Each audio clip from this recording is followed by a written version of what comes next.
Hey guys, it's Corbin with Printable Projects, and I'm going to show you my 3D printed lightsaber. So the hilt is fully 3D printed and it has a polycarbonate NeoPixel blade. I used an Arduino Nano and 4 rechargeable AAA batteries to power the lightsaber.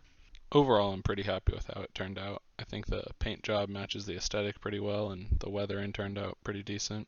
I designed the hilt to be easy to take apart, so there's 2 removable panels at the top that are connected with magnets, and then underneath those there's 2 panels, one with the button and then one on the back, that are removable with screws. The pommel is also removable, and then there's 2 locking screws for the blade, which makes that removable as well. I designed this project in Fusion 360. I actually made 4 designs for it overall. I only printed 3 of them and only finished 2 of them. But here's the first design. There wasn't enough room on the inside to actually put all the electronics, so before printing this I actually scrapped it and decided to design a second one. The second design I actually 3D printed and did all the finishing too. I think it turned out pretty well. There wasn't too much room for electronics on the inside. It's difficult to take apart. The blade had a bunch of hot spots because there wasn't enough LEDs inside of it, so there's a number of issues with it. So I wound up kind of just keeping the hilt and leaving it on my desk and decided to design a third. So this third one turned out pretty good. It's actually really similar to the final design. It's a little bit too thick. I did wind up printing it. There's a couple issues I had though. Like I said, it was too thick. There wasn't any access to the back for installing electronics. There wasn't enough magnets in the emitter panels either. There was only 3 instead of 5, so they were shaky. It looked pretty good. I liked the design overall, but I needed to make a 4th version to finish it. And that leads me to the final design. This was the one that I settled on. Overall, I think it turned out pretty good. It doesn't take too long to print. It's a little bit smaller than the last one. And yeah. So now on to the finishing process. I basically took the 3D print, I sprayed it with a bunch of primer. I did 1 layer at a time, then I sanded, repeated, basically more primer, more sanding, more primer, more sanding, until you get a smooth finish. So after I was happy with how smooth it was, I decided to spray paint it with a silver coat. The reason for this wasn't because that's what I wanted the final color to be, but I sprayed on top of the silver coat black, and then I used sandpaper afterwards to rub a bit of the black off so it looks like black painted metal. I think that really adds to the realism of it. Before doing the weather work though, I wanted to make it so that these 2 rings were silver, so I just used blue painter's tape around all of the black areas and then sprayed the area that I wanted to be silver with some more silver paint. Here's a closer look at how I did the weathering. I just took sandpaper and scraped off a little bit of the top black paint. I think this adds a really nice weathering look to it. Now I'm going to show you guys how I did the diffusion in the blade. I don't have a great video of it and I don't really want to take apart my blade right now, but essentially what I did was I took the strip of NeoPixels and wrapped it in this thin packing foam. I also sanded the outside of the blade, and then I took cellophane and put a tube of that inside the blade. So it's triple diffused. So there's the layer of packing material, there's the layer of cellophane, and then the outside is sanded. In order to fit the LEDs with the packing material into the blade, I did have to use quite a bit of Scotch tape, so I guess technically there's 4 layers of diffusion because that does add a little bit and was helpful when eliminating hot spots. So now I figured I'd show you guys how to take this lightsaber apart and how to assemble it to get to the internals. The first thing you'd want to do is remove the locking screws with the blade. There's 2 of them, 1 on each side. So the next thing you want to do is remove the 2 emitter panels, 1 on each side.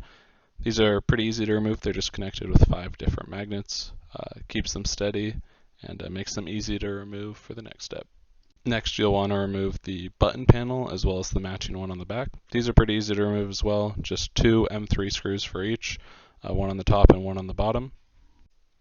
Next, you can unplug the electronics. There is a couple things in here. There's an Arduino Nano, so you'll want to unplug that green cable. There's also power that goes to the lightsaber that comes from the button because it needs to be turned on and off, and then there's power coming from the battery itself. The blade is also fully disconnected now, so you can pull that out. The pommel has 2 screws, one on each side. Again, they're M3. Once you unscrew those, you can just remove the pommel, and that's how you get to the batteries. So here's all the individual parts laid out. It's not too difficult to tear apart. It is a little more difficult to put back together, but nothing too bad. The hardest part is getting the lightsaber power and data cables connected. They're a little tricky to get through the hilt. So now I want to talk about the batteries that I'm using on this. They're 4 rechargeable AAA batteries. They're removable, which is nice because this lightsaber only gets about 15 to 20 minutes of battery life. And luckily I have 8 batteries, so I'm able to have 2 full charges without having to recharge. There's this cool charging cradle that charges 8 at a time. And it's just over USB, charges them decently fast. And now the moment everyone's wanted to see is what the lightsaber looks like when it's on. So here's a clip of the ignition. One of the advantages with going with a NeoPixel blade is you can do that startup animation.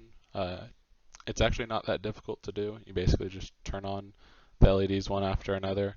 I did them in, I think, groups of like 15 or 20 so that it ignites faster. But yeah, then here's a couple pictures of it in different colors. It's RGB, so you can do any colors you want, but right now I have it set to turn on randomly to either red, green, or blue.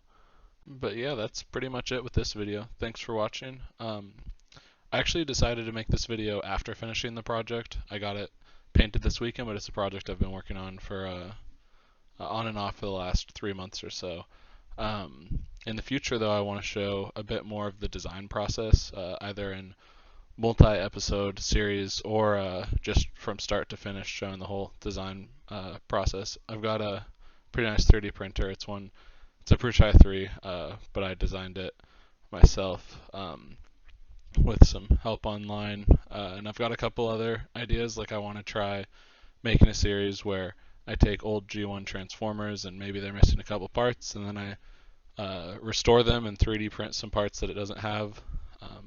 Like this is a G1 Seeker and he didn't have his wings, so I 3D printed them. That's just the start of this one, but I'd like to continue on with this.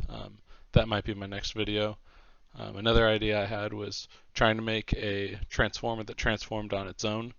So I think the easiest one would actually be Bumblebee, so I want to try that out. And then I have a couple other projects that I just have in the background, like I've been working on for the last year, making my own astromech or R2D2 robot. And it's pretty much done, but it has some more paneling to do, so I figure I can finish that project with you guys. So if you're interested in that stuff, make sure to leave a like and subscribe. Thank you.